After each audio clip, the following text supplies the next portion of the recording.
Hola, bienvenidos a este nuevo video en el cual hablaremos sobre algunos de los conceptos básicos relacionados con la teoría de errores utilizada en mediciones. Comencemos con algunos de los conceptos que necesitamos tener en cuenta. En primer lugar, cuando hablamos de error nos estamos refiriendo a la diferencia que existe entre el resultado de una medida y el valor verdadero de la cantidad que estamos midiendo. Matemáticamente podríamos decir entonces que el error es el valor medido menos el valor verdadero. El error puede ser positivo si el valor medido es mayor que el valor verdadero y puede ser negativo si el valor medido en este caso es menor al valor verdadero. Si queremos dejar de tomar en cuenta el signo, entonces utilizamos el concepto de error absoluto y le aplicamos a esa diferencia la función matemática conocida como valor absoluto. En este caso, el error absoluto siempre va a ser positivo, ya que matemáticamente es el valor absoluto del error. Otro concepto que se utiliza es el de error relativo, en el cual lo que hacemos es agarramos el error absoluto y lo dividimos entre el valor verdadero. Y en este caso entonces decimos que el error relativo es la relación del error absoluto con respecto al error o al valor verdadero.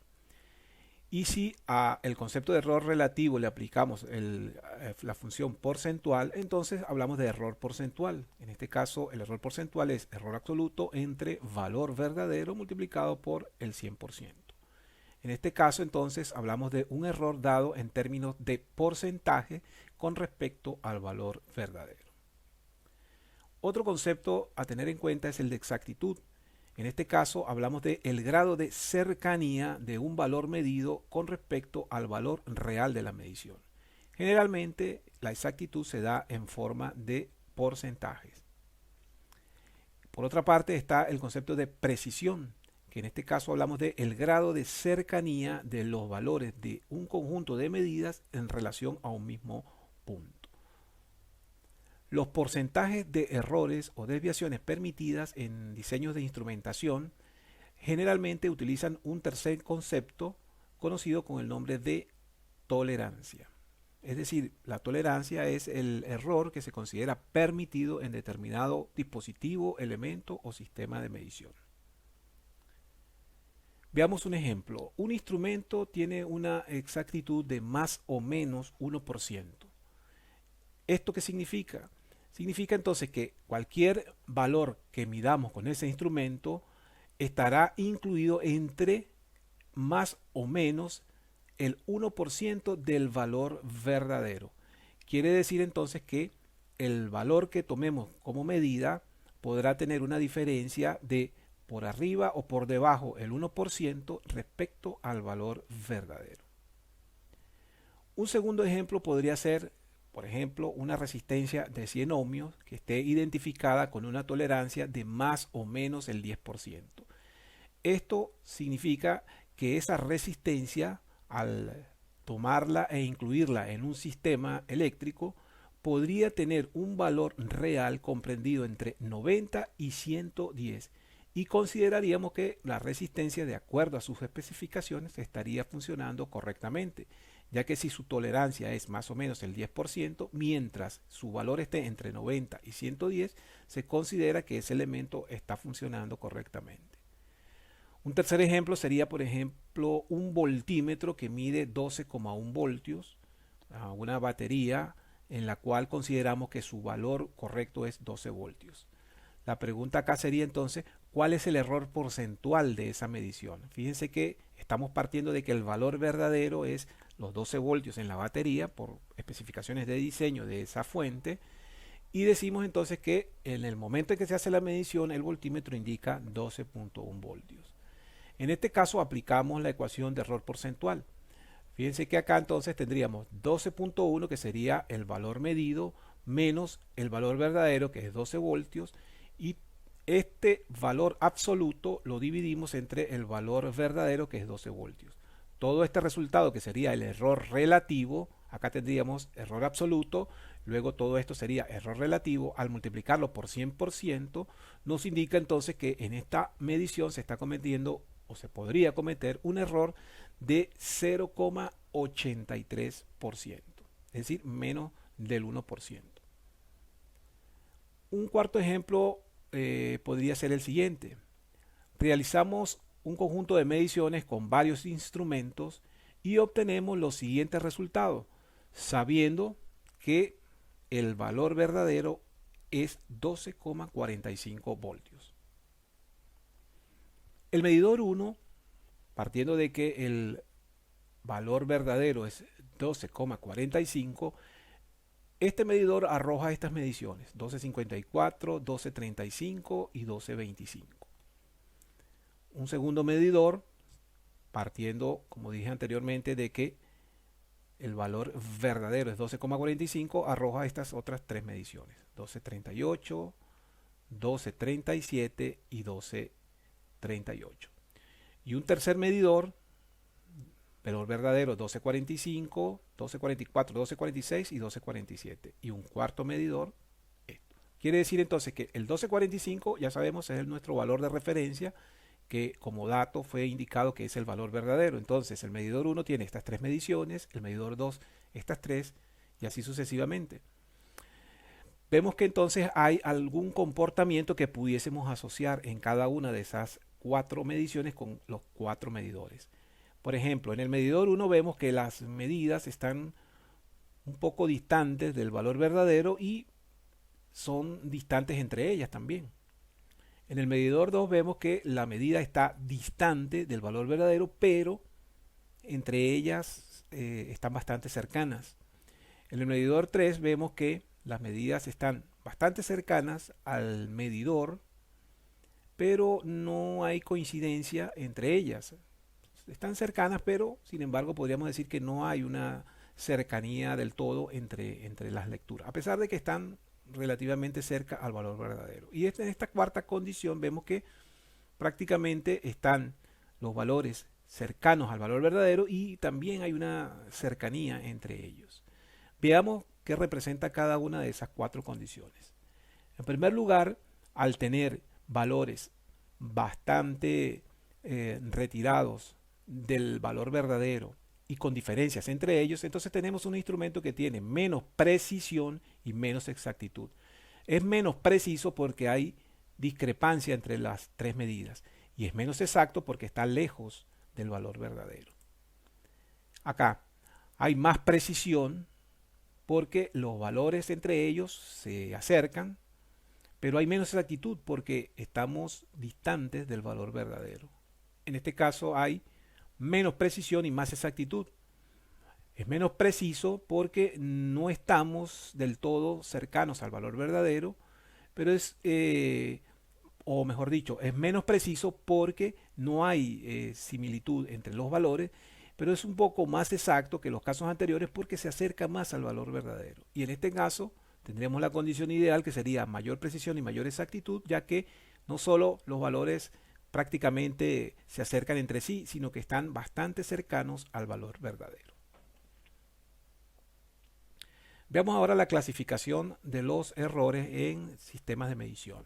En primer lugar, hablamos de un conjunto de errores llamados errores aleatorios, que son aquellos que de alguna u otra manera ocurren o varían en forma impredecible y ocurren en lecturas sucesivas de una misma cantidad.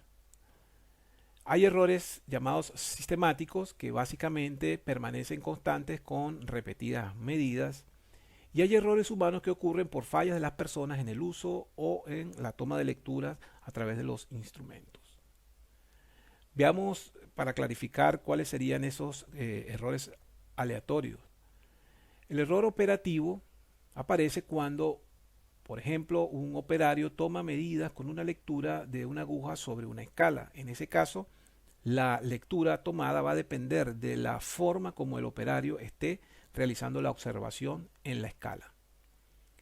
Los errores ambientales son aquellos que aparecen por efectos del ambiente, por ejemplo, fluctuaciones de temperatura, humedad o presión atmosférica. Y hay otro conjunto de errores aleatorios llamados errores estocásticos, que son aquellos que aparecen debido a variables de comportamiento aleatorio, como por ejemplo el movimiento aleatorio de las moléculas de gas. Es decir, algo que prácticamente no obedece a un patrón específico. El conjunto de errores sistemáticos los podemos dividir de la siguiente forma. Errores de fabricación, que son aquellos derivados del proceso y de los componentes con los cuales se construyó el instrumento. Los errores de cero, que son aquellos producto de la posición incorrecta del punto inicial de medición del instrumento. Los errores de calibración, que son fallos en el ajuste del rango de medida del instrumento. Hay errores de desgaste, producto del tiempo de uso que lleva el instrumento, producto del desgaste o deterioro del mismo. Y también hay un conjunto de errores llamados errores de carga, que son aquellos que ocurren cuando al introducir el instrumento en el sistema de medición, el instrumento en sí afecta la medida. Por ejemplo, cuando introducimos un amperímetro para medir una corriente en un circuito eléctrico y como ese amperímetro tiene una resistencia interna, pues afecta la medición de la corriente en todo el sistema. Y luego el conjunto de errores humanos entonces los podemos resumir en los siguientes.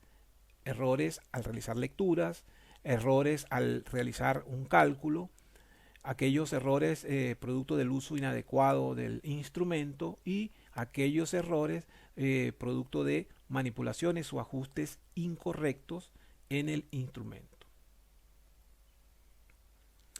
Hablemos ahora de lo que es matemáticamente lo que se conoce como la estadística de errores, es decir, la aplicación de la estadística para el análisis de los errores en las mediciones. La media aritmética es una técnica utilizada para llegar al valor más probable de un conjunto de medidas. Matemáticamente, lo que hablamos en este caso es de lo que se conoce como el promedio de las medidas. Acá tenemos una expresión matemática donde vemos que la media aritmética se representa de esta forma y no es más que entonces la suma de todas las medidas que hagamos dividido entre el número de medidas que realicemos. En forma abreviada sería la sumatoria de las mediciones dividido entre el número de ellas. Acá, por ejemplo, vemos que la medida que se obtiene con mayor número de resultados hace que sea más fiable el resultado. Es decir, mientras mayor número de resultados podamos tener en una medición, pues tendremos entonces mayor acercamiento al valor verdadero. En este caso hablamos de lo que se conoce como la medida o la media verdadera, mejor dicho, media verdadera o el promedio verdadero, o también se le conoce como el valor más probable. Quiere decir entonces que el resultado de esta operación es lo que comúnmente vamos a llamar el valor más probable, que generalmente es el valor que tiende a acercarse lo más posible a el valor verdadero. Acá vemos un ejemplo. Supongamos que en este caso tenemos esta línea que nos indica la media de un determinado conjunto de mediciones. Acá tenemos una operación en la parte superior donde se hicieron un conjunto de medidas y las medidas, obsérvense que hay 4 medidas que están bastante cercanas al promedio o a la media y hay 2 que están algo más distantes. En este segundo grupo de mediciones observamos que prácticamente todas las medidas del lado izquierdo y del lado derecho están equidistantes. Sin embargo, si realizásemos el promedio tanto en el primer grupo de mediciones como en el segundo, la media sería la misma. Pero podemos decir que este proceso de mediciones o estos dos procesos de mediciones son similares. Bueno, son similares en cuanto a la media, ya que prácticamente al promediar todas las lecturas nos daría la misma media. Pero el sistema no sería exactamente no tendría exactamente el mismo comportamiento, ya que podemos observar que acá en la segunda medición las lecturas están más alejadas del valor promedio. En este caso, el resultado 1 y el resultado 2 tienen diferencias en cuanto a lo que se conoce como la dispersión de las mediciones.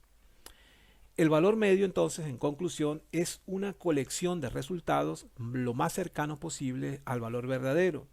Y en este caso, si el rango de resultados es más pequeño, como por ejemplo en el caso del resultado 1, eso quiere decir que esos valores que estamos midiendo están bastante cercanos al valor promedio y por ende a lo que podríamos llamar el valor verdadero. Algunos conceptos aplicados en la estadística de errores comienzan con entonces el concepto de desviación, que es el que nos permite cuantificar qué tan apartado está un determinado valor individual que hayamos medido de esa media aritmética. Que recuerden que esa media aritmética es la que generalmente tiende a ser lo más cercana posible al valor verdadero. En este caso, la ecuación es muy simple. Tomamos la desviación como la diferencia que existe entre cualquier medición, por ejemplo x1, menos la media aritmética. Ahora, si tenemos un conjunto de mediciones, entonces hablamos de una desviación media, que básicamente es el promedio de todas las desviaciones de cada una de las mediciones que hayamos realizado. La desviación, si observamos la fórmula inicial, puede arrojar valores negativos o valores positivos. Por lo tanto, para la determinación de la desviación media, se suele utilizar entonces la función matemática conocida como valor absoluto, ya que acá entonces con el valor absoluto podemos saber el margen de desviación de los resultados y las diferencias positivas y negativas no se van a anular entre sí. Esto nos permitirá establecer entonces que mientras en un instrumento haya una menor desviación, eso indica que ese instrumento tendrá una mayor o una más alta precisión.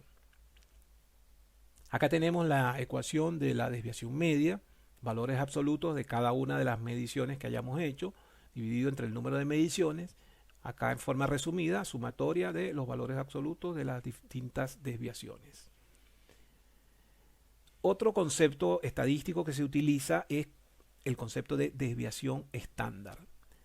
Se dice que la desviación estándar es una medida más usual, ya que básicamente existen dos formas de contrarrestar el efecto de los signos positivos y negativos en las desviaciones. Una es el valor absoluto en el caso de la desviación media, pero la otra también podría ser la elevación al cuadrado de esas desviaciones. Entonces, matemáticamente, sumando los cuadrados de las desviaciones en vez de los valores absolutos y dividiéndolo entre el número de muestras, pero elevadas al cuadrado, podemos obtener esa expresión llamada desviación estándar. En este caso, se utiliza la función raíz cuadrada para poder compensar estos cuadrados y vamos a observarlo acá en la ecuación. Fíjense que esto que está acá sería la desviación, que la tenemos acá. Si la elevamos al cuadrado, podríamos entonces eliminar el efecto negativo producto de las diferencias con signo menos. Pero, como lo vamos a dividir entre el número de muestras, si solo elevo al cuadrado el numerador, se alteraría el denominador. Entonces debería eliminar o debería elevar al cuadrado ambos términos para que no se altere la expresión. Por supuesto, al elevar al cuadrado ambos términos, debo elevar al cuadrado el lado izquierdo de la expresión y cuando despejo del lado izquierdo de la expresión, entonces la raíz cuadrada es la que me va a permitir despejar esta variable. Por esa razón, en forma resumida, la desviación estándar representada con la letra griega sigma va a ser igual a la raíz cuadrada de la sumatoria de los cuadrados de las distintas desviaciones dividido entre el número de desviaciones que tengamos. Recuerden que el número de desviaciones va a depender del número de mediciones que hayamos realizado. Veamos un ejemplo para la aplicación de estos conceptos. Primero, tenemos un conjunto de mediciones de resistencias que tienen diferentes valores. 99.1 ohmio, 99.0, 98.7, 99.4, 98,8 y 99,0 ohmio. Fíjense que a pesar de que es 0, estoy utilizando la décima de cada una de las mediciones para establecer cuál es el grado de exactitud que quiero mostrar en la medición. La pregunta acá sería entonces, ¿cuál es la media aritmética? ¿Cuál es la desviación media? ¿Y cuál es la desviación estándar en esta medición que acabamos de plantear? La media aritmética, su ecuación entonces es sumatoria de las medidas dividido entre el número de medidas. En este caso, la otra fórmula a utilizar sería la desviación, que es la diferencia que hay entre cada una de las medidas con respecto al valor de la media aritmética que hayamos calculado acá. El otro concepto sería la desviación media, que no es más que la sumatoria de todas las desviaciones que hayamos obtenido dividido entre el número de medidas o desviaciones calculadas. Y finalmente la desviación estándar no es más que entonces la sumatoria de los cuadrados de las desviaciones y a eso le extraemos la raíz cuadrada. Estos son los cuatro conceptos que debemos tener en cuenta, los cuatro conceptos básicos que debemos tener en cuenta en el análisis estadístico de un conjunto de medidas. Veamos cómo podemos resolver esto entonces. Vamos a plantear una tabla. Acá están las medidas. Coloco estas medidas desde las 99,1 hasta las 99. En este caso, 6 medidas que tenemos. Y en esta columna voy a colocar las desviaciones. ¿Cómo obtenemos estas desviaciones? Restando este valor de ¿quién? Bueno, vamos a obtener en primer lugar el promedio o media aritmética. La media aritmética es sumar todos estos valores y dividirlo entre el número de ellos. En este caso el promedio o media aritmética me da 99 ohmios.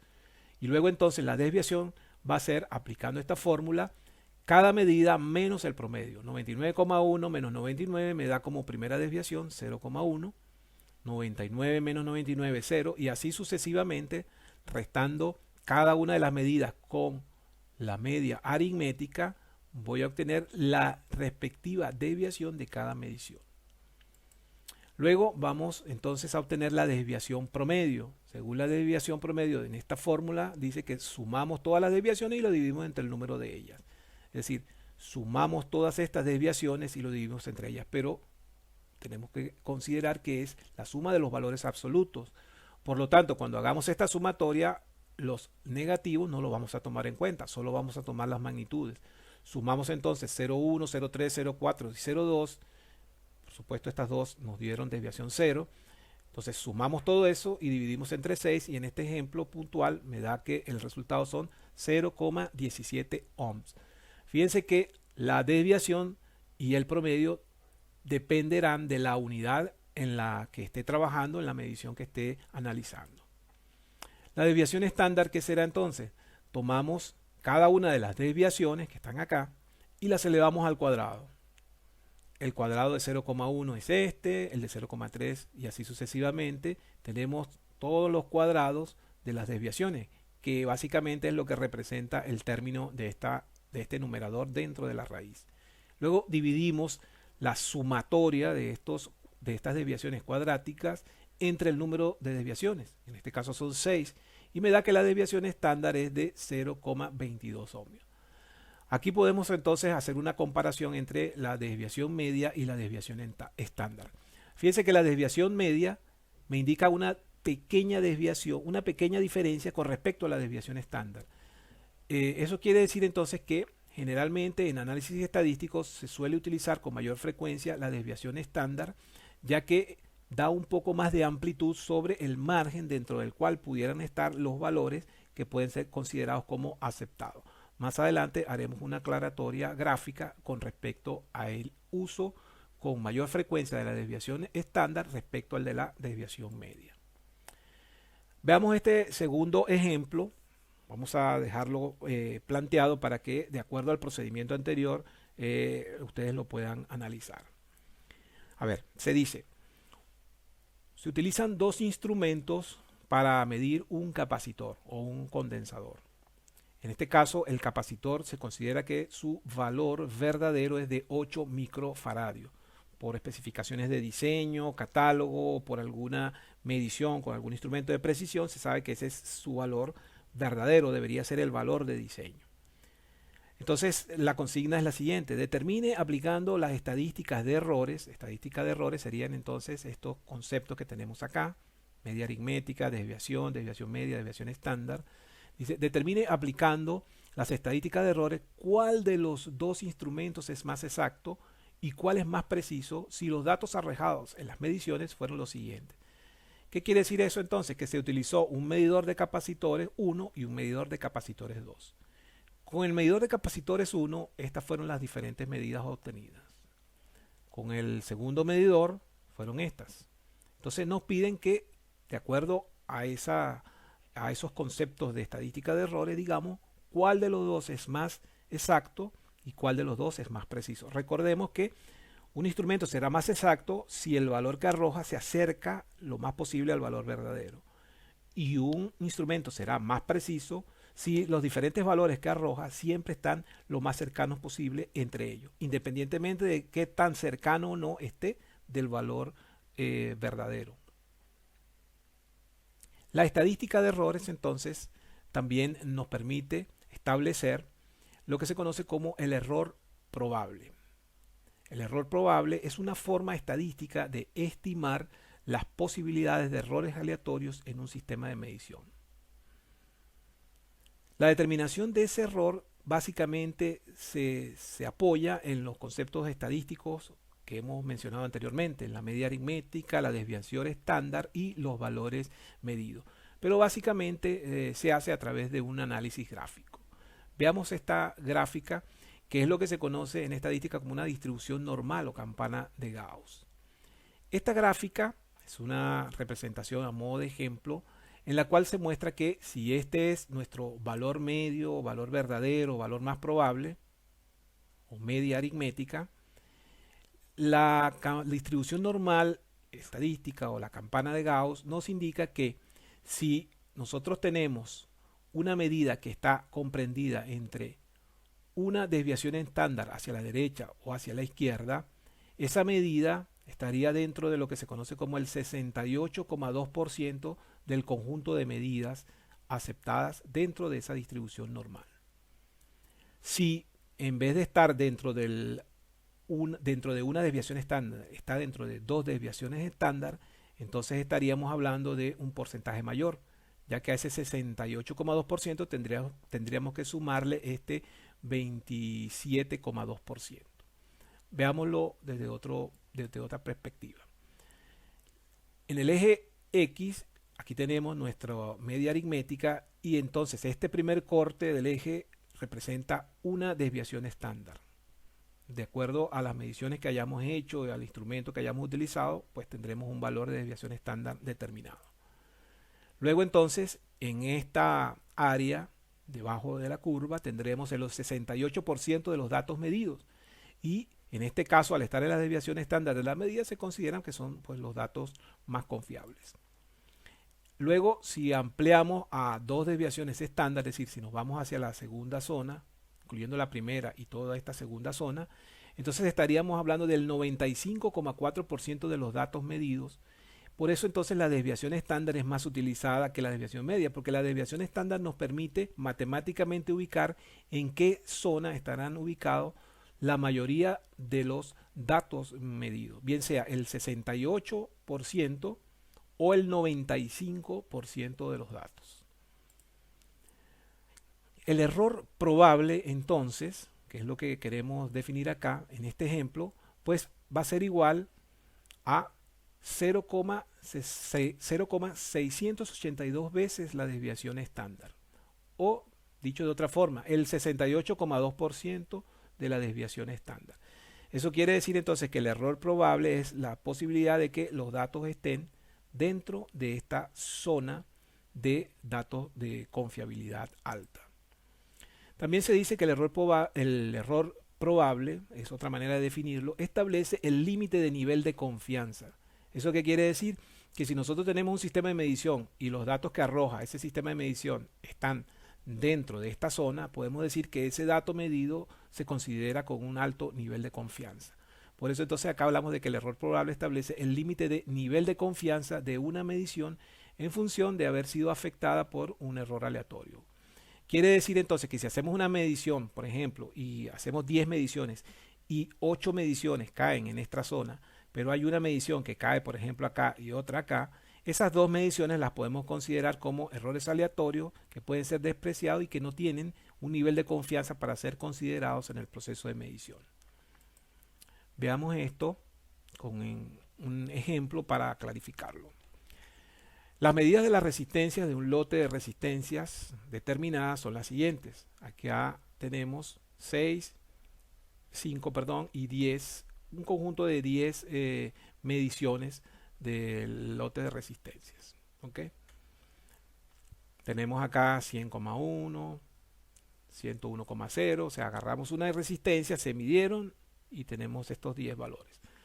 Partiendo de que ocurren errores aleatorios, que es lo que suele ocurrir en los procesos de mediciones, entonces la pregunta acá, la consigna sería, ¿cuál es la media aritmética? En primer lugar, es importante saber entonces cuál sería el promedio que nos llevaría a lo que sería el valor verdadero o el valor más cercano a la realidad.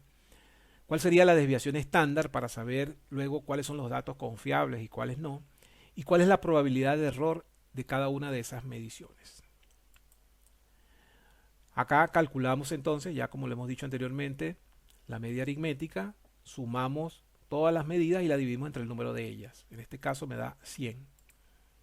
Aplicamos la desviación estándar, que es la suma de los cuadrados de las desviaciones. Recuerden que la desviación es la diferencia que hay entre cada medida y el valor de la media aritmética. Por ejemplo, este 0,1 es 100,1 menos 100. 0,1 al cuadrado porque voy a aplicar la fórmula de desviación estándar. Luego entonces, si resolvemos esta operación, nos da que la desviación estándar es de 0,58 ohmios. Eso quiere decir entonces que la desviación que tenemos hacia la izquierda o hacia la derecha del valor promedio de este conjunto de mediciones va a ser 0,58 ohmios hacia la derecha y 0,58 ohmios hacia la izquierda. Vamos a determinar el error probable multiplicando el valor establecido en la gráfica de desviación estándar por 0,58, que fue el valor que nos dio en este ejemplo particular, y nos da entonces 0,39 ohmios. Es decir, el error probable de acuerdo a esta desviación estándar es de 0,39 ohmios. Veamos entonces en conclusión qué nos indica esto. Todos los valores confiables, todos los valores de este conjunto de medidas que vamos a considerar valores confiables, serán aquellos cuyo valor esté comprendido entre 100, que es nuestro valor de media, valor promedio, más o menos lo que nos dio el error probable, que en este caso es 0,39 ohmios. Veamos. El valor máximo sería entonces 100,39 ohmios, porque le sumo el error probable al valor de la media aritmética. Y el valor mínimo sería restarlo, entonces sería 99,61. Conclusión, ¿qué quiere decir esto? Que el error probable nos permite saber con confianza o con un nivel de confianza alto que todas aquellas medidas que estén comprendidas entre 139 y 99,61 son valores que se pueden considerar como valores medidos en forma confiable. En este caso, tomamos nuevamente el conjunto de medidas y descartamos aquellos que estén fuera de ese valor. Y quiere decir entonces que nuestras medidas confiables serían 1, 2, 3, 4 y 5. Es decir, el 50% de esas mediciones serían confiables y el otro 50% estarían fuera del rango de confiabilidad. Por supuesto, mientras mayor número de medidas tenga dentro de esa zona de nivel de confianza alto, por supuesto que ese instrumento tendrá una mayor confiabilidad, un mayor nivel de confiabilidad. En este caso, conclusión, el 50% de los datos son confiables, por lo que mientras el porcentaje de datos confiables sea mayor confiabilidad tendrá entonces el instrumento de medición que estemos utilizando. Veamos ahora para finalizar un último concepto de la estadística de errores conocido como la propagación de los errores. Cuando hablamos de propagación de errores son aquellos errores presentes en cantidades que se determinan a través de cálculos utilizando varias medidas y teniendo en cuenta que cada una de las medidas que se utilizan en el cálculo pudo haber tenido errores asociados en su proceso de medición individual. Por ejemplo, supongamos que tenemos este valor medido y que ese valor medido es el resultado de una suma de una medición A y una medición B. Si lo vemos desde el punto de vista de la consideración de los errores, entonces el valor medido va a tener más o menos un error intrínseco, pero ese error va a estar originado por el error que tenía A y el error que tenía la medición B. Si hacemos una operación matemática acá de agrupación, entonces A más B, que sería entonces el valor medio o el valor más probable, X estaría representado por A más B o sería obtenido por A más B, y esta diferencia de error en la medición indirecta sería la suma de los dos errores, tanto del error que aporta la medición A como del error que aporta la medición B. Vamos a explicar esto a través de un ejemplo sencillo. Se conectan dos resistencias en serie. ¿Okay? Recordemos que para resolver dos resistencias en serie simplemente sumamos sus valores y queremos obtener un valor equivalente de una resistencia R1 que tiene esta indicación de su valor 100 más o menos el 10 ohmios de tolerancia y 50 más o menos 5 ohmios de tolerancia. Entonces la pregunta acá es, ¿cuál es el valor equivalente y el rango de error máximo permitido en la resistencia equivalente? Entonces, la resistencia 1 máxima sería la de 100 sumándole, por supuesto, el diferencial de error. En este caso sería 110 ohmios. Y el valor de la resistencia mínima en R1 sería 90 ohmios. Lo mismo haríamos con R2. 50 más 5, 55 y 50 menos 5, 45. Si aplicamos entonces el concepto de resistencia equivalente, en el que una resistencia equivalente cuando dos o más están conectadas en serie simplemente es la suma, entonces la resistencia equivalente máxima la obtendríamos sumando los dos valores máximos, tanto de R1 como R2. Aquí está, 165. Y sumando los valores mínimos obtendríamos la resistencia equivalente mínima. Quiere decir que la resistencia equivalente tendría estos dos niveles máximos y mínimos, 165 y 135. Veamos, si tomamos la resistencia equivalente máxima y la resistencia equivalente mínima y la promediamos, obtenemos el valor de 150, que sería como si tomásemos los valores verdaderos de cada resistencia, 50 y 100 y 50, y los sumáramos. Pero acá lo comprobamos sumando estos dos valores y dividiéndolo entre 2. Quiere decir que el valor medio de la resistencia equivalente va a ser 150 ohmios. Pero nos interesa saber cuál va a ser el error asociado a esa resistencia equivalente. En ese caso, entonces, tenemos que el error de la resistencia equivalente será la resistencia equivalente máxima, que es este valor que obtuvimos acá, menos la resistencia equivalente que obtuvimos acá. Es decir, la distancia que hay desde la media hasta el valor máximo. O lo puedo calcular de otra manera. La distancia que hay desde la media hasta el valor mínimo. Entonces acá lo restamos. ¿Ok? Restamos valor máximo menos media o restamos la media menos el valor mínimo. En este caso tendríamos entonces la sustitución respectiva. 165 menos 50 nos daría 15. O 150 menos 35 también nos da 15.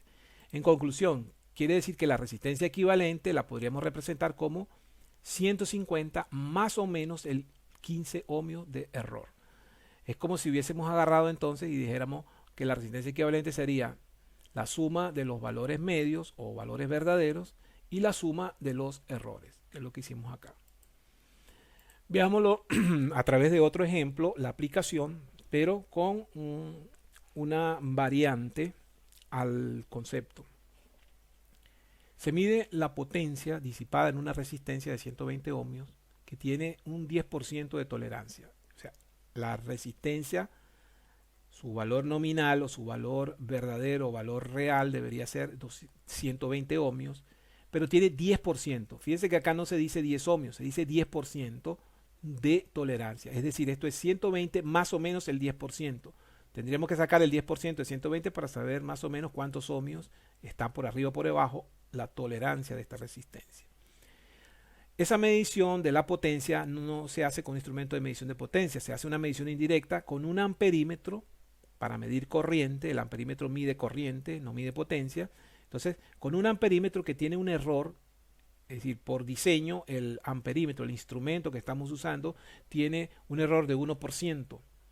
Y cuando se hace su medición en la escala, la corriente que mide ese amperímetro es de 2 amperios. Conclusión, estamos diciendo que en un sistema que tiene una resistencia de 120 ohmios con tolerancia de 10%, conectamos un amperímetro y el amperímetro midió una corriente de 2 amperios. Acá tenemos que recordar el principio físico para relacionar esas dos variables, la resistencia y la corriente. Cuando queremos medir potencia en forma indirecta usando corriente y resistencia, utilizamos una ecuación que se deriva de la ley de Ohm, que dice que la potencia es I cuadrado, o sea, la corriente elevada al cuadrado por el valor de la resistencia. Acá entonces la consigna es la siguiente: ¿cuál es el margen de error máximo que se puede cometer en la medición indirecta de la potencia?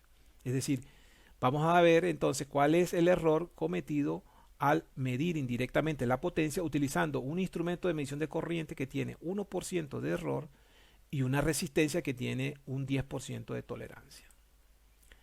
Primero entonces calculamos los límites de la resistencia, 120 más, aquí sacamos entonces, como dije anteriormente, el 10% a 120, se lo sumamos a 120 y obtenemos el valor máximo de resistencia de 132. Y el mínimo, lo hacemos lo mismo, pero restando.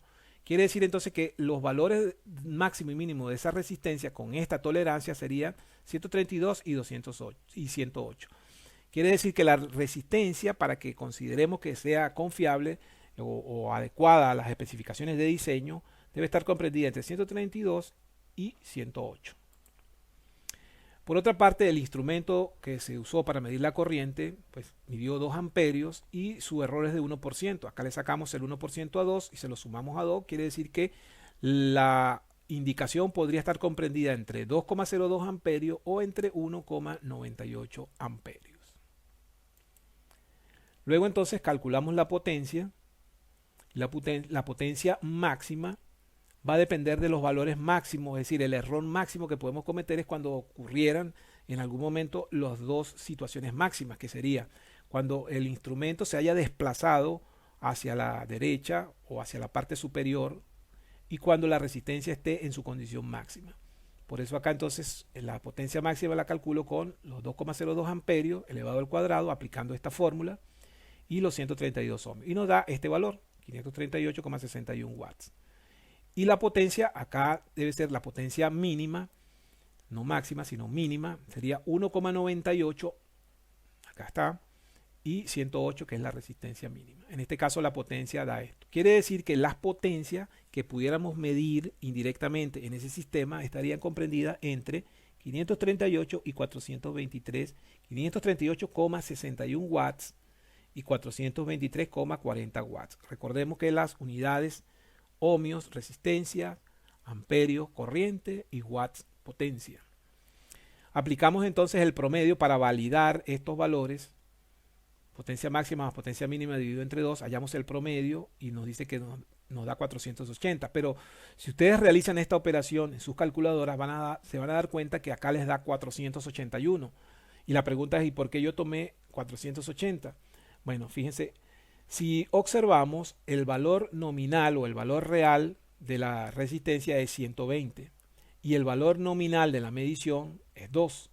2 al cuadrado es 4 por 120 me da 480. Es decir, 480 realmente va a ser el valor verdadero o valor nominal de esa potencia o el valor, digamos, promedio de esa potencia, la media de esa potencia. Por supuesto que debido a los decimales que estoy omitiendo en las operaciones, puedo correrme un poco hacia la izquierda o hacia la derecha. En este caso, para tratar de no perder el número exacto del valor medio, pues yo aproximo al valor exacto que sería 480. La pregunta sería, ¿y entonces para qué aplicar esa ecuación? Bueno, simplemente para poder validar que los valores máximos y mínimos los tomé correctamente. Y al darme 481 estoy bastante cercano a 480. Ahora vamos a calcular el error. El delta P o la variación de error en la potencia sería entonces la potencia máxima menos la potencia mínima. En este caso no sería la potencia mínima porque voy a calcular es el delta P que puede ser positivo o negativo. Entonces estoy tomando el valor máximo y los restos de la media, que sería 538,61 menos 480, me da 58,61 watts. Quiere decir entonces que la potencia estaría comprendida entre 480 más o menos, y aquí entonces vamos a ver por qué no coloqué 58,61 sino 57,6. Veamos. Si hago la resta, aquí sería potencia máxima menos media, me da este valor. Y aquí sería media menos potencia mínima, me da este valor. Fíjense que los valores no me dan exactamente iguales, por lo que había mencionado de los decimales. Entonces, ¿qué hago? ¿Cuál de los dos tomo? Bueno, simplemente saco un promedio y ese promedio me da exactamente 57,6. De esta forma, entonces puedo representar que la potencia medida sería 480 más o menos 57,6 watts de error. Este valor, 57,6, se obtuvo entonces, como dije, de este promedio. Y lo coloco en la representación final de la medición. Ahora, para transformar esta representación del error de la potencia medida en términos porcentuales, aplico una regla de 3.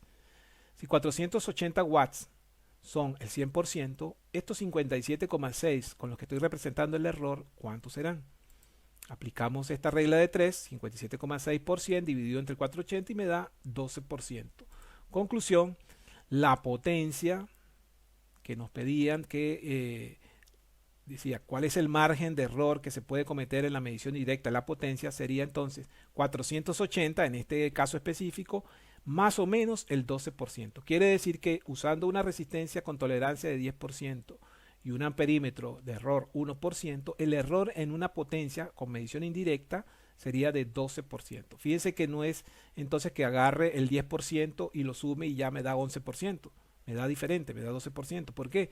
Porque acá tenemos una operación de potencia y una operación de producto y no la suma como en el ejemplo que teníamos en el caso anterior de las resistencias. Bien, con esto entonces llegamos al final del tema correspondiente a teoría de errores en las mediciones. Saludos y feliz día.